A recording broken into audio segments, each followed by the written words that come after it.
Bonjour, nous sommes le mercredi 1er octobre. Il est 23 heures passées. J'ai mené pas mal de recherches ces derniers temps sur le tarot. Et je suis arrivé à la conclusion que toute la question c'était le mode d'emploi.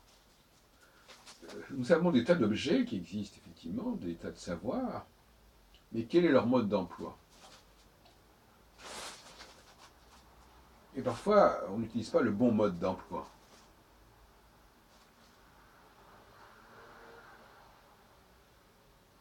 Pourquoi? Parce qu'on ne sait pas comment l'objet en question a été conçu, dans quel esprit il a été conçu.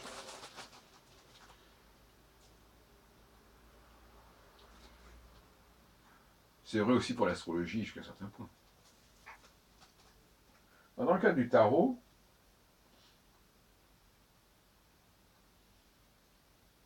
j'avais déjà défini il y a déjà, c'était en 78, donc il y a un bail. J'ai déjà écrit des choses sur le tarot, dans la revue L'Autre Monde, sur le tarot séphirotique, ça s'appelait ça à l'époque. Et je l'ai ensuite publié en 1983 dans les mathématiques divinatoires. L'idée que seule une petite partie des 22 arcanes majeurs était utilisable au niveau de la consultation divinatoire.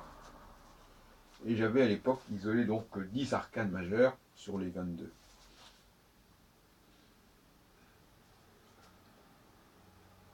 Il me semblait qu'il était inconcevable de mettre sur le même plan le pape, la papesse, l'empereur, l'impératrice et la question du pendu ou du diable ou de la maison Dieu ou de la roue de fortune. Ça me paraissait des tonalités extrêmement différentes et je disais donc qu'il y a un tarot opérationnel qui était à 10 arcanes, groupés d'ailleurs par deux, 5 groupes de 10, de 2, et bon, je n'en reviens pas là-dessus. Je dis simplement que actuellement je pense de la même façon, et d'ailleurs j'ai lu récemment des travaux là-dessus. Le tarot est constitué de plusieurs ensembles.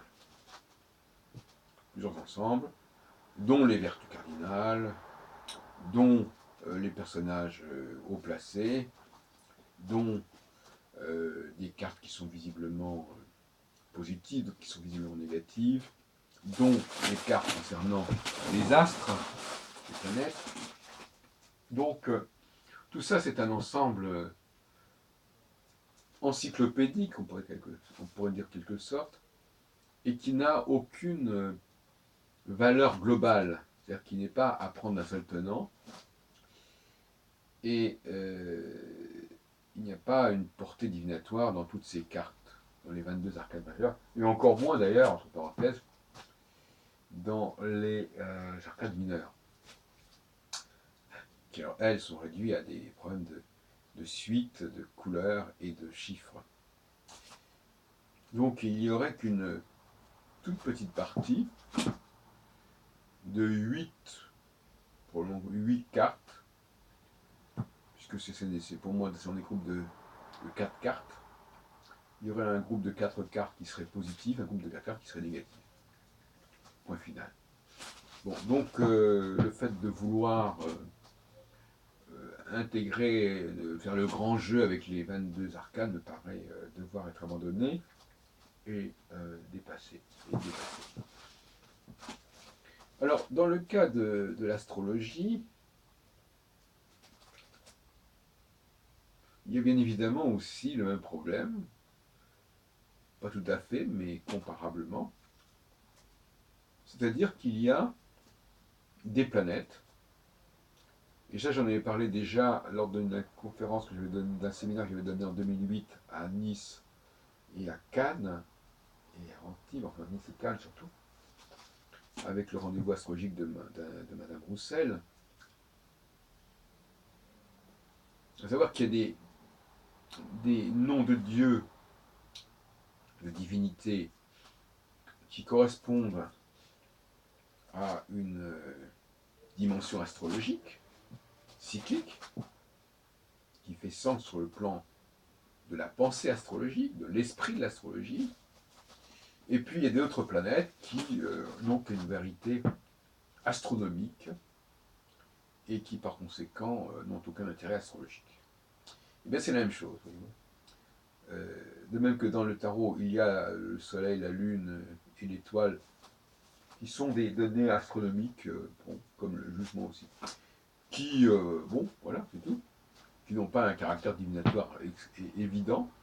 Eh bien, il y a dans l'astronomie, c'est-à-dire parce qu'en fin de compte, le tarot est un livre, et on peut dire que le système solaire est un livre. Et donc, dans ce livre, eh bien, tout n'est pas divinatoire. Tout de même que dans le tarot, tout n'est pas divinatoire. Donc la question qui se pose, c'est qu'est-ce qui est divinatoire en astrologie? Qu'est-ce qui est divinatoire dans le tarot? Et il ne faut pas mélanger tout. Alors j'entends divinatoire dans un sens très large, hein, c'est-à-dire, c'est pas du tout problématique, ça veut dire simplement qu'il est capable de nous parler d'un certain nombre de choses qui viennent, qui adviennent, qui deviennent, etc. Et, alors, donc ça me paraît important. Retrouver l'esprit derrière la lettre. Hein, comprendre par exemple que l'esprit de l'astrologie n'est pas d'utiliser toutes les planètes. Même s'il y a une lettre astronomique qui existe, eh bien, astrologiquement, les hommes n'ont pas besoin de tout ça. De même qu'il n'y a pas besoin de l'empereur, de l'impératrice, du pape et de la papesse pour faire du bon tarot. Bon. Et d'ailleurs, les cartes sont parlantes. Je veux dire, pour regarder l'impératrice, l'empereur, vous ne voyez pas de dimension divinatoire. Hein. Alors, ce sont des savoirs qui sont un petit peu mélangés en quelque sorte. Il y a l'astronomie et l'astrologie qui sont un peu mélangées. Il y a des choses qu'on trouve dans les encyclopédies, dans les calendriers des bergers, qui sont très diverses et puis qu'on met ensemble. Il y a des juxtapositions